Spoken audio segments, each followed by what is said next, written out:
네, 도정환 의원입니다. 증인 이거 한번 보세요. PPT를 보셔도 됩니다. 문화부 내부 문서, 대비 문서입니다. 제목이 정무 리스트입니다.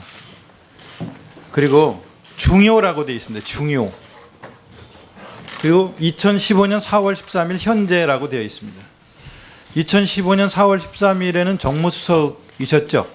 네, 그렇습니다. 네.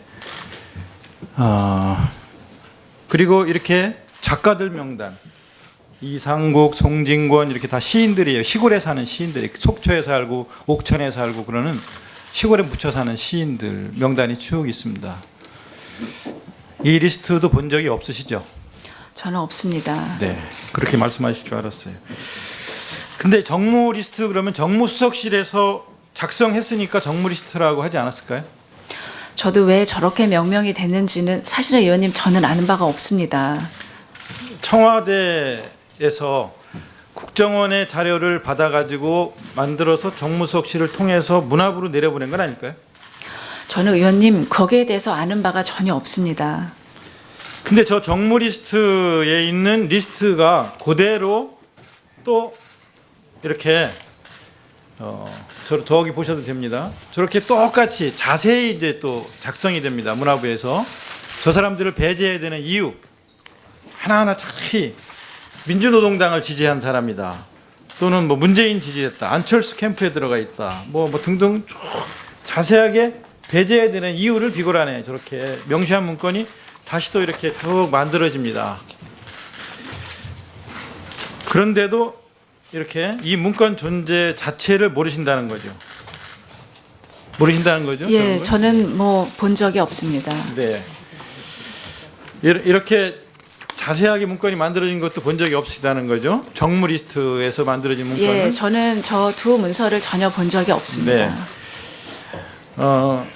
회의록을 한번 보시면요. 문화예술위원회 2015년 5월 29일 회의록에 보면 권영빈 위원장이 문화예술위원들이 추천을 해서 책임심의위원을 선정하면 해당 기관에서 그분들에 대한 신상 파악을 해서 된다 안 된다는 얘기가 나오고 있습니다. 그래서 그 과정에서 책임심의위원이 탈락하는 경우도 있습니다. 이런 회의록에 나오는 내용이 있어요. 해당 기관이 어딜까요? 국정원이겠죠? 그러니까 문화부 산하, 문체부 산하, 문화예술위원회에서 직원이 책임심의위원 명단 주세요. 그래서 주면 저런 결과가 오는 거예요. 해당 기관에서 조사를 해서 된다 안 된다 이렇게 파악을 한단 말이에요. 저 해당 기관이 국정원 아니냐 이렇게 묻는 거예요. 저 부분은 제가 잘 내용을 모르겠습니다. 해당 기관은 왜 신상 파악을 할까요? 심의위원들의 신상 파악을. 그 다음 PPT를 한번 보겠습니다. 하나 더 넘어가 주세요. 저 문건도 저기 대비 문건인데요. 공모사업별로 검토 내용을 정리한 내부 문건인데 타 분야도 결과가 늦어짐으로 먼저 진행할 것 하고 옆에 K라고 써 있어요. 그 다음에 B에서 송부에서 면접자 721명 중에 자체 확인을 해서 12명은 제외조치 완료 보고하고 B라고 돼 있어요. 14명 중 10명 신규자 그리고 해당 없음 K라고 돼 있는데 여기 K는 뭐고 B는 뭘까요? K는 국정원, B는 BH 아닐까요?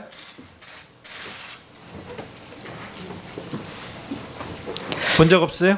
예, 저는 문건 본 적 없습니다. 그리고 K가 뭘 뜻하는지 B가 뭘 뜻하는지도 모르시겠어요? 저는 언론 보도에서 그런 이 문건인지는 모르겠지만 그 문건에 그렇게 기재되어 있었다는 건 그다음 접한 적이 PPT를 있습니다. 한번 보십시오.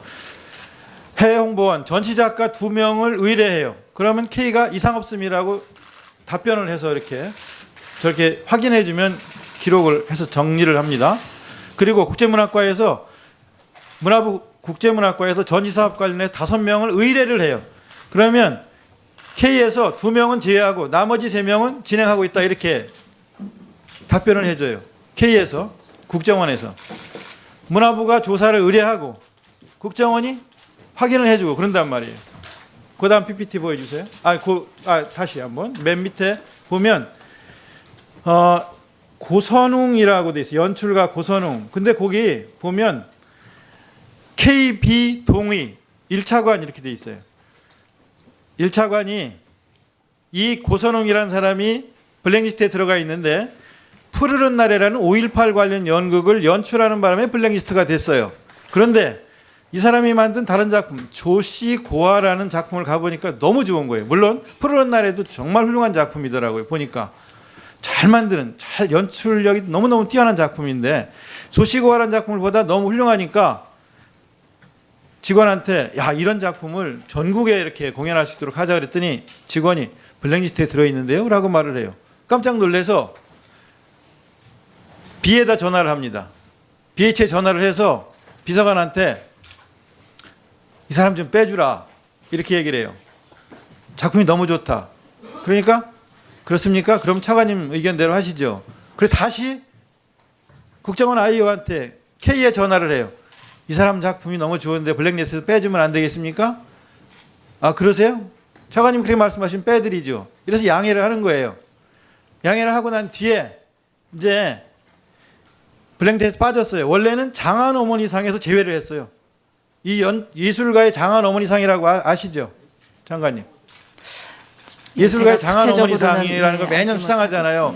그런데 이 사람이 블랙리스트에 들었기 때문에 예술가의 장안 어머니상에서 배제됐던 거예요. 그런데 차관이 이렇게 얘기해서 양해됨이에요. 저기 보면 양해됨. 그런데 이렇게 양해되고 난 몇 달 뒤에 이 차관은 옷을 벗습니다.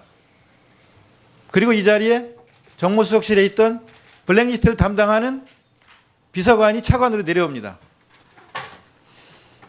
우연일지는 모르지만 이런 일들이 벌어집니다. 뒷장 넘겨보세요. 저렇게 다소 문제 안됨, 김미월 절대 안됨, 윤시중 절대 안됨, 최현중 절대 안됨, 서광일 안됨 이런 식으로 한 사람 한 사람을 이렇게 구분해서 예술가들을 배제하고 불이익 쓰고 된다 안 된다고 그랬단 말이에요. 이게 바로 블랙리스트라는 거예요. 왜 이렇게 했을까요?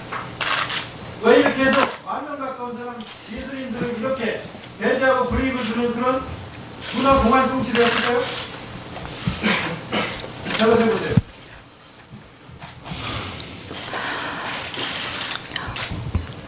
저도 예. 저도 의원님께 설명드릴 만큼 이해가 되지를 않습니다. 그 부분에 있어서는 저런 과정에서 장관이 이해가 안 된다면 누가 어떻게 이해를 하고 불이익을 당한 예술가들은 어떻게 이해를 해야 됩니까? 그래서 제가 의원님들께 오늘 이런 전모가 다 밝혀지기 이전이라도 이렇게 고통과 상처를 입으셨을 예술인들에 대해서 사죄의 말씀을 올리고 이 자리에 답변을 시작하게 된 것도 의원님 바로 그런 이유입니다. 제가 교문위 상임위원장에서도 여러 분 위원님의 질문에 답변을 드렸다시피 또 제가 오늘 또 말씀을 드렸다시피 이렇게 저분이 어떤 이유에서건 어떤 정치적인 성향이나 이념만에 의해서 이렇게 제외되는 일은 있어서는 안 된다는 점은 저는 의원님 국감장에서부터 지금까지 시종일관 같은 말씀을 드린 적이 있습니다. 의원님 질문하신 데에는 제가 명확하게 제 자신도 이해하기 어렵기 때문에 설명드리지 못하는 점에 대해서는 양해를 부탁을 드리겠습니다. 문건이 아니라 문화부 문건인데 문화부 장관이 저걸 모른다고 하면 어떻게 이해를 하겠습니까? 제가 이번에 이 문제에 관해서 아마 조속히 이 조사가 마무리될 것 같습니다. 그렇게 되면 이 전반 저도 사실은 이에 관한 이 검찰에서 조사를 하고 있는 모든 문건을 검토를 하지를 못했습니다. 제가 이 전모가 밝혀지는 대로 주무부처의 장관으로서 이 전모를 국민들께 밝히고 다시 그런 일이 재발하지 않도록 할 수 있는 그런 이 조치는 반드시 있을 겁니다. 예, 도종환 의원님 수고했습니다. 다음은 엄용수 의원님.